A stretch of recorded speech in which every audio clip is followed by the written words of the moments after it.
Türkiye, Səudiyyə Ərəbistanı və Pakistan arasında üç tərəfli müdafiə paktının imzalanması regionda böyük əks-səda doğurub. İran tərəfi bu hərbi razılaşmaya qarışıq mesajlarla reaksiya verib. Rəsmi Tehran bir tərəfdən qonşularının təhlükəsizlik addımlarını normal qarşıladığını desə də, digər tərəfdən müqavilənin öz proksi qüvvələrinə yönələcəyi tədbirdə cavabın diplomatik deyil, birbaşa meydanda veriləcəyini bəyan edib. İran Xarici İşlər Nazirliyinin sözçüsü İsmail Bəqai bildirib ki, üç ölkə arasında imzalanmış bu müqavilənin İrana qarşı yönəldiyinə dair narahatlığa heç bir əsas yoxdur. Diplomatın fikrincə, bu pakt region ölkələrinin təhlükəsizlik üçün artıq ABŞ-nin vədlərinə etibar edə bilməyəcəklərini anlamasının və öz imkanlarına güvənmək qərarına gəlməsinin göstəricisidir. Bəqai həmçinin xəbərdarlıq edib ki, region ölkələri öz ərazilərini İrana hücum etməmək üçün ABŞ-nin ixtiyarına verməməlidir. Rəsmi açıqlamaların əksinə İran ali rəhbərliyinə bağlı Keyhan qəzeti daha aqressiv bəyanatla çıxış edib. Nəşr iddia edib ki, əgər bu razılaşma Yəməndəki Ənsarallah hərəkatına və digər proksi qüvvələrinə təhdid yaratsa, İran təşkilatlanmış planlar qarşısında tərəddüd etməyəcək və müqavimət oxuna qarşı istənilən fəaliyyətə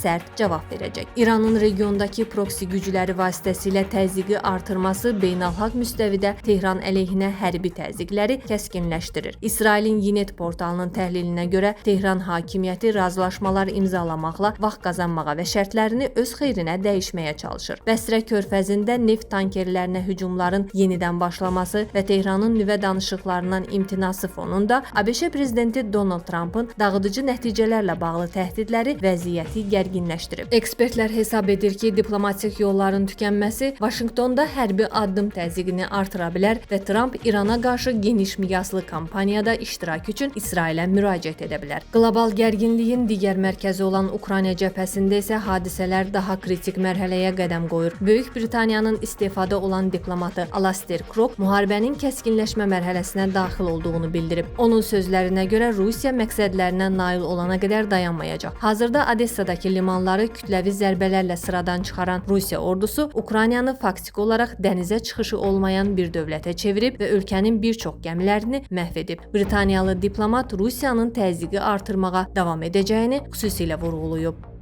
Videomuzu bəyəndinizsə kanala abunə olmağı və videonu bəyənməyi unutmayın.